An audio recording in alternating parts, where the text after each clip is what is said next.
Oke, Assalamualaikum warahmatullahi wabarakatuh. Sahabat semua, yang dimaksud dengan desa digital adalah semua pelayanan, baik administrasi maupun pelayanan langsung ke masyarakat, ini menggunakan platform digital. Jadi apa itu platform digital? Banyak hal yang perlu diketahui.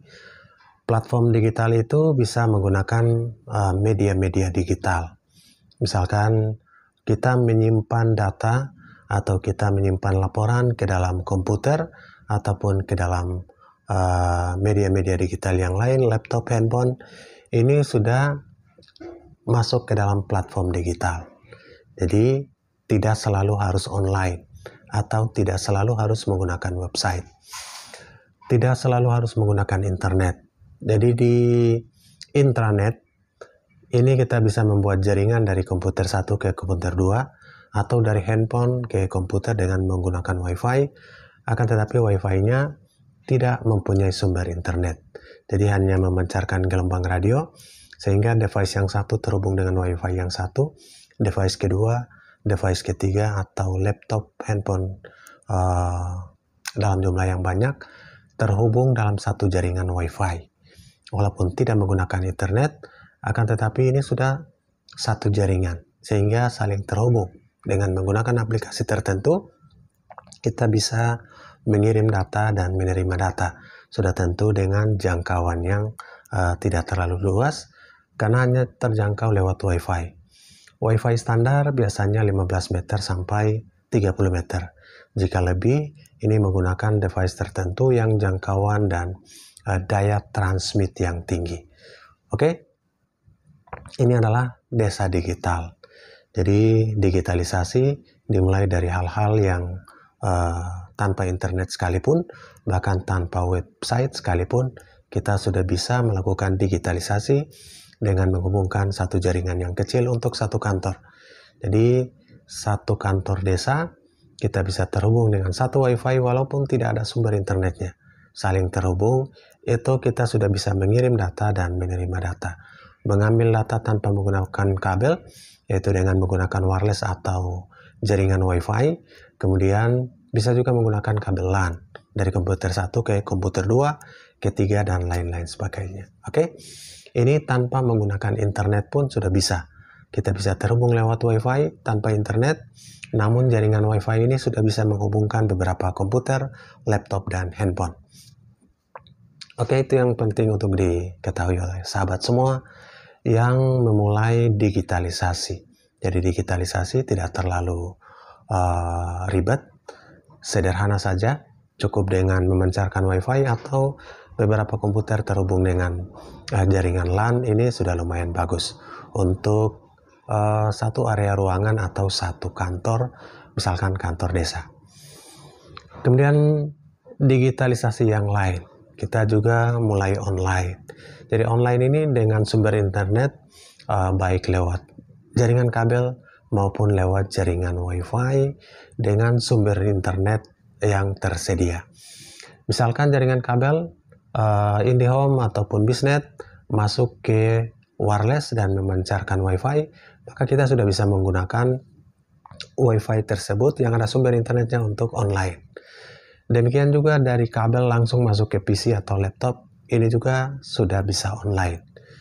Dari mana yang terbagus sudah tentu yang berkabel. Namun jaringan wifi dengan mutakhirnya sistem wifi yang terbaru, wifi 5 bahkan sekarang wifi 6, ini membuka performa wifi dengan internet yang lumayan bagus. Di desa dengan jaringan kabel yang terbatas, kita bisa menggunakan jaringan 4G. Jadi saat ini sudah LTE atau jaringan 4G ini kita bisa menggunakannya untuk online. Nah, digitalisasi online ini cukup banyak. Semua yang ada di kantor kita bisa online-kan. Surat menyurat kita bisa online-kan. Penyimpanan data kita bisa online-kan. Lalu lintas pengiriman laporan kita bisa online-kan. Bahkan sistem jual beli atau lapak warga di dalam menu wairoro.id ini sudah bisa kita online kan. Ini juga bagian dari digital. Jadi digitalisasi desa tidak selalu online, bisa offline, bisa online. Offline dengan pengaturan yang seperti lama, namun terstruktur.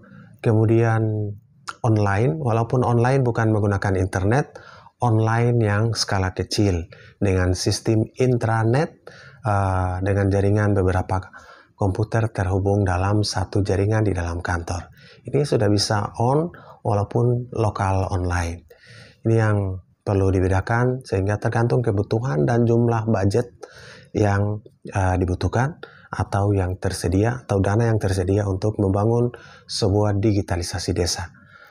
Yang berikut, manfaat dari digitalisasi desa untuk yang online, kita bisa promosikan produk-produk dari warga, baik lewat produk yang jadi yang langsung dibeli, misalnya buah-buahan, sayur-sayuran, dan produk jadi yang lain, ataupun kita bisa memberikan informasi untuk tempat agrowisata atau tempat yang ketika orang mengunjungi mereka bisa santai sambil makan buah. Jadi proses ini yang kita bisa publikasikan dalam bentuk teks maupun video dan juga gambar. Oke, ini sudah kita online dan kita sudah mulai masuk ke dalam website dan non-website. Jadi non-website juga ada tempat menyimpan data di Google Drive. Ini tanpa menggunakan website tapi harus online. Jadi saat ini Google menyediakan gratis tempat penyimpanan data sebanyak 15 GB untuk satu akun. Jadi kalau kita belum bisa membeli yang mahal, misalkan 200 GB dalam satu akun, kita bisa membuat beberapa akun untuk menampung data. Namun sarannya sebaiknya yang menggunakan yang berbayar, karena yang 200 GB itu tidak juga terlalu mahal. Dalam satu tahun mungkin 300-an ribu. Itu yang 200 GB untuk satu tahun langganannya. Kalau datanya banyak, kita juga bisa menggunakan yang langganan satu tahun untuk harga yang kurang lebih 1,3 jutaan per tahun. Ini sudah bisa menampung data sampai 1 tera atau 1000 GB. Oke, teman-teman semua yang mulai merancang desa digital ini perlu dipikirkan. Apakah menggunakan yang lokal saja dengan sistem digitalisasi lokal dalam satu kantor, terhubung lewat jaringan LAN ataupun menyimpan data lewat laptop komputer dan terhubung lewat jaringan WiFi tanpa internet. Yang kedua, kita bisa menggunakan jaringan internet dengan membangun website berlangganan tempat penyimpanan data di Google Drive yang saat ini terkenal, dan juga kita link ke website. Manfaat dari website ini cukup banyak, ribuan bahkan jutaan manfaat. Lalu berapa harga jika kita membangun sebuah website? Tergantung kebutuhan. Kebutuhan menyimpan datanya, kebutuhan transfernya, kapasitas bandwidth-nya, lebar pita yang digunakan untuk lalu lintas data, dan juga tingkat keamanan serta tools atau alat-alat yang dibutuhkan.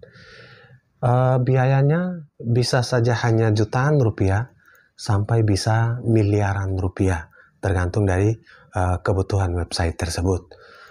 Seperti sahabat bisa lihat di marketplace online atau contoh website Tokopedia atau website-website penjualan yang terkenal, Shopee dan lain-lain, itu sudah miliaran rupiah dengan membayar aplikasi, keamanannya, dan juga sistem programmer yang begitu rumit.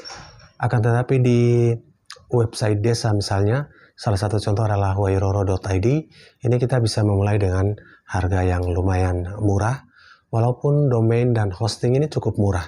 Mungkin 1 juta kita sudah bisa mendapatkan domain dan hosting. Akan tetapi yang mahal di sini yang pertama adalah keamanannya.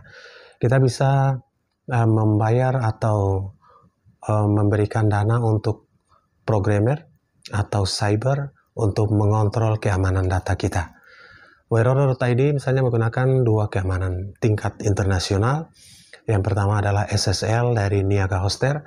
Sahabat bisa lihat Niaga Hoster itu adalah penyedia layanan web hosting yang letaknya di Yogyakarta, dan ini sudah cukup kompatibel untuk website-website, bahkan website berskala dunia yang digunakan oleh korporasi atau perusahaan-perusahaan kelas dunia. Yang kedua, kita juga membayar Google Drive. Teman-teman tahu atau sahabat tahu bahwa Google Drive ini atau security Google ini terkuat di dunia saat ini. Masih jarang atau bahkan belum mendengar orang yang menjebol website atau Google itu sendiri dengan aplikasinya dan sistemnya secara lama, walaupun hanya mengetahui dan melihat celah-celah sedikit, dan ini sudah langsung ditutupi oleh official atau para teknisi dari Google.